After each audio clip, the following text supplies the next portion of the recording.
नमस्कार, मैं सोनम सिंह। आप देख रहे हैं मुजफ्फरपुर मैग। जैसा कि आप सभी जान रहे हैं कि नवरात्रा का त्यौहार चल रहा है और नवरात्रा में जैसे माँ देवी की 9 रूपों की अलग अलग 9 दिनों में आराधना की जाती है, उसी प्रकार हमने भी मुजफ्फरपुर की 9 मातृशक्ति को दिखाने का कार्यक्रम शुरू किया है। और ऐसे में इस वक्त हमारे साथ बात करने के लिए मुजफ्फरपुर की प्रसिद्ध डॉक्टर पल्लवी जी हैं। आइए उनसे हम बात करते हैं और जानते हैं कि उनका इतना अभी तक का सफ़र कैसा रहा। स्वागत है मैम आपका। Thank you so much. क्या आप क्या जानना चाहती हैं? सफ़र तो बहुत लंबा है और बहुत सारी बातें होंगी, लेकिन स्पेशली कुछ ऐसा। अपना परिचय दे दीजिए। जी, मैं डॉक्टर पल्लवी सिन्हा हूँ और एक नेत्र रोग चिकित्सिका हूँ, नेत्र रोग विशेषज्ञ कह सकते हैं। और हमारा क्लिनिक है नयनदीप नेत्रालय, बेला रोड में। मैं और मेरे हस्बैंड लास्ट 15 साल से ऊपर हो गया, लगभग 20 साल होने जा रहा है, हम लोग यहाँ पे काम कर रहे हैं और आई का सारा कॉम्प्रिहेंसिव वर्क करते हैं।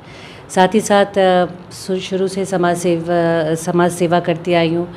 रुचि रही है, ऐसा नहीं कि कोई नाम के लिए या कोई पोस्ट पाने के लिए, लेकिन उसको देखते हुए शायद पिछली बार विधानसभा में एक पार्टी ने मुझे टिकट दिया था और मुझे भी ऐसा लगा कि शायद कुछ एक्टिव पॉलिटिक्स में आना चाहिए, क्योंकि अगर हम बैठकर ही केवल ड्राइंग रूम में बैठकर अपने शहर को कोसे, अपने शहर के जो दिक्कतें हैं, जो परेशानियां हैं, इश्यूज़ हैं, उस पर केवल चर्चा करें और उसके लिए कुछ करें नहीं तो कोई फ़ायदा नहीं होता है।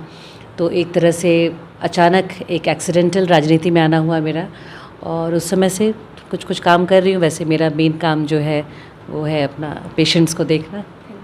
जैसा कि पृथ्वी पे डॉक्टर को भगवान का दूसरा रूप कहा गया है, उस प्रकार अभी कॉमर्शियल युग में इसको कैसे देखा जाएगा?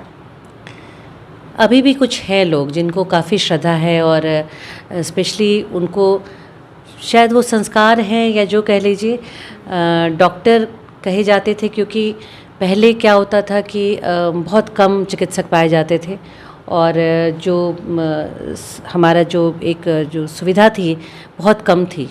तो जो भी डॉक्टर कहीं पाए गए और किसी मरीज का इलाज कर दिया, तो उसके लिए एक तरह से वो भगवान का ही रूप था, क्योंकि आए दिन टीबी से और बहुत सारी ऐसी बीमारियां थी, कॉलरा थे, बहुत सारी महामारियां आती थी, जिससे हमारे देश में पहले गरीबी थी, तो बहुत उनके पास ये सुविधा नहीं थी, तो लोग मरते थे। तो हम लोग अभी भी जान बचाने का काम करते हैं। हम लोग जैसे मेरे प्रोफेशन में मैं आई साइट देने का, रोशनी नेत्र की ज्योति देने का काम करती हूँ। तो ये जो कुछ पेशेंट्स हैं उनको ये बहुत ज़्यादा ही वो आत्मीयता से इस चीज़ को लेते हैं कि हम तो अंधे हो गए थे, मैडम ने जान डाल दी। तो उस तरह से वो रिस्पेक्ट बराबर मौजूद है, लेकिन चूँकि सब कुछ कमर्शलाइज हो गया है, कॉरपोरेट युग में हम लोग आ गए हैं, तो जब आजकल लोग फ़ीस देते हैं तो वो कहते हैं हमने इतनी फ़ीस दी, उसका ये सुविधा हमें क्यों नहीं मिल रहा, हमें जल्दी क्यों नहीं दिखाया जा रहा, क्योंकि हर कोई भाग रहा है। तो स्ट्रेस लेवल इतना लोगों का बढ़ा हुआ है कि वो जाकर बैठना आराम से और टाइम देना और चीज़ों को समझना, वो पेशेंस नहीं रह गया। इस वजह से बहुत सारी चीज़ें होती हैं, आप देखते हैं आए दिन मारपीट ये सब होता रहता है, लेकिन फिर भी मैं कहूँगी कि doctors profession is still a very noble profession. आप एक विज्ञान को मानने वाली हैं, आपका आस्था में किस प्रकार विश्वास है? बहुत विश्वास है। मैं रोज़ पूजा नहीं करती, अगरबत्ती दिखा के, घंटी दिखा के, वो मेरी श्रद्धा है। जब मैं थोड़ी फ्री होती हूँ और मेरा मन शांत होता है और मन करता है जाके मंदिर में बैठूँ, तो वो मैं कर लेती हूँ। और मेरे मंदिर में नियमतः आरती होती है, कभी ऐसा नहीं होता कि नहीं होता। मैं नहीं करती हूँ तो उसके लिए एक पंडित जी आते हैं करने। लेकिन सबसे बड़ी श्रद्धा ये है कि मुझे भगवान से डर लगता है या मैं भगवान को प्यार करती हूँ। ये श्रद्धा है कि there is a super power, और हमेशा हमें अपने आप को इतना बड़ा नहीं मान लेना चाहिए, डरना चाहिए कि मैं कुछ गलत करूँ, मैं कुछ पाप करूँ तो कोई है जो देख रहा है और उसकी मार या उस कर्मा का कहीं ना कहीं जाके आपके ऊपर पड़ेगा। तो गॉड फियरिंग, गॉड लविंग होना चाहिए। ये ज़रूरी नहीं कि आप नियम पूर्वक 2 घंटे बैठ के पूजा करें अपने पूजा घर में। लगातार महिलाओं और लड़कियों पे अत्याचार होता दिख रहा है, उस पर आपका क्या कहना है? अत्याचार तो हर युग में होता आया है और अलग अलग तरीके से होता हुआ है। अभी चूँकि लड़कियां ज़्यादा बाहर निकलने लगी हैं, महिलाएं ज़्यादा आने लगी हैं, तो कार्य क्षेत्र में होता है उस तरह का, जो आप कह सकते हैं कि एक क्योंकि वो नारी है, वो ज़्यादा कुछ बोल नहीं पाएगी, तो उसको अलग तरह से एक ह्यूमिलिएशन कभी कभी ऑफिस में, किसी भी कॉर्पोरेट जो ऑफिस है वहाँ पर, या जैसे मैं डॉक्टर हूँ तो जब मैंने ऑफ्थल्मोलॉजी ली तो मुझे एक्सेप्ट लोगों करने में बहुत टाइम लगा कि ये आँख की डॉक्टर कैसे हो सकती है, तो गायनी की होनी चाहिए थी। तो इस तरह से एक जो जेंडर बायसनेस है वहाँ पर कभी कभी परेशानियाँ होती हैं, लेकिन अब के ज़माने में अबला नारी नहीं रह गई है। नारी जो है वो काफ़ी सारी पढ़ी लिखी हैं, सब जेट उड़ा रही हैं, वो प्रेसिडेंट बन रही हैं, हमारे मुख्यमंत्री बन रही हैं। तो ये चीज़ जो पहले थी वो तो कम गई है, लेकिन स्टिल डोमेस्टिक वायलेंस बहुत हद तक है गाँव में, जहाँ इलिटरेसी है, जहाँ लोग नशा वशा करते हैं और शाम में आके घर में मारपीट करते हैं, तो वो तो है। रूट लेवल पर जाके देखिए तो अभी भी वो चीज़ें काफ़ी हैं, और उसके लिए हमें सबको जागरूक होना पड़ेगा। और जहाँ भी कोई ऐसा केस, कोई ऐसी चीज़, कोई ऐसा हमें पता चले कि कोई घटना हो रही है, वहाँ पे सारी नारियों को मिलके जाके उसका विरोध ज़रूर करना पड़ेगा। अभी के युग में महिला को कितना सख्त होना ज़रूरी है? मतलब सख्त बहुत एक रिलेटिव वर्ड है। सख्त हम अपने बच्चों के टुवर्ड्स कितने होंगे, अपने स्टाफ के टुवर्ड्स कितने हों, अपने फ्रेंड्स के टुवर्ड्स कितने हों, ये सब में अलग अलग आई थिंक इसका एक लिमिट होता है। सख्ती तो नहीं कहेंगे, लेकिन आत्मसम्मान अगर आप कहेंगे तो ज़्यादा अच्छा लगता है।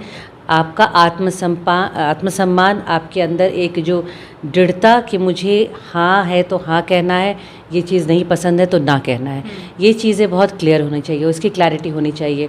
और सख्त जो एक वर्ड है, सख्त मतलब हो गया शायद टफ़ ना, तो टफ़, अगर रफ़ टफ़ की बात करें तो रफ़ टफ़ बिल्कुल होना चाहिए। जो पहले एक परिभाषा दी जाती थी कि औरत बहुत मुलायम होती है और बहुत सॉफ्ट होती है, तो इसका फ़ायदा बहुत लोगों ने उठाया है, तो वो सख्ती वहाँ ज़रूरी है। अभी के ज़माने में वर्किंग लेडी और घर को एक साथ संभालना कितना मुश्किल होता है? शुरुआती मुश्किलें आती हैं जिस समय आप पढ़ते रहते हैं।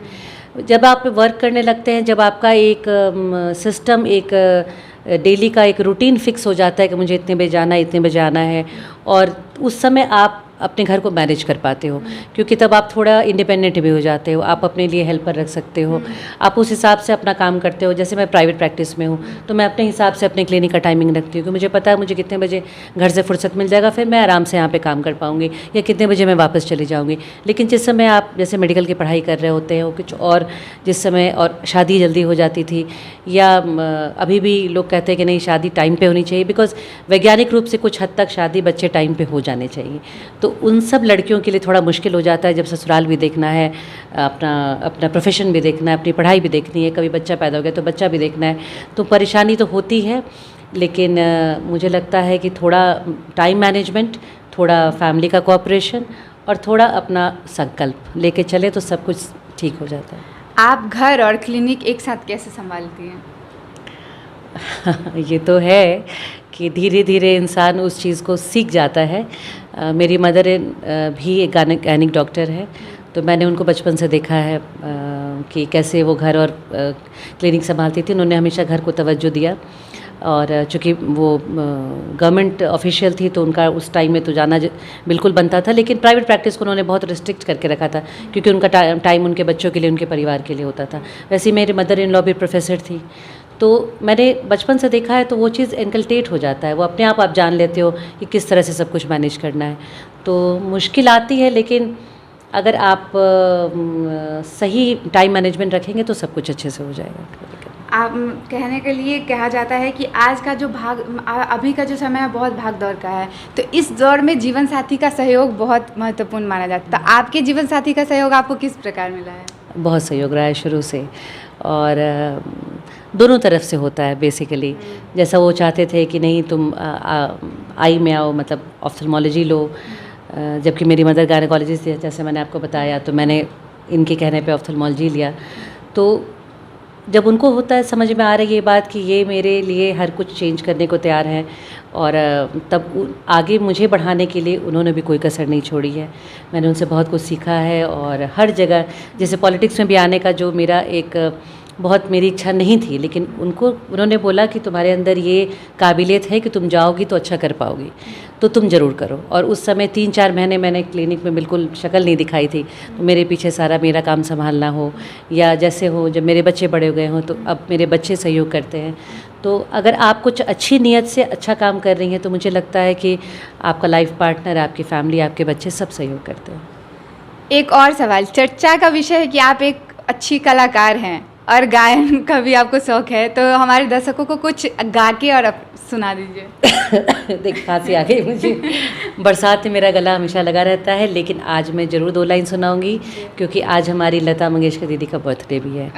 और पिछले साल हमने उनको खोया है, तो श्रद्धांजलि तो बनती है। 2 लाइन ना? बिल्कुल।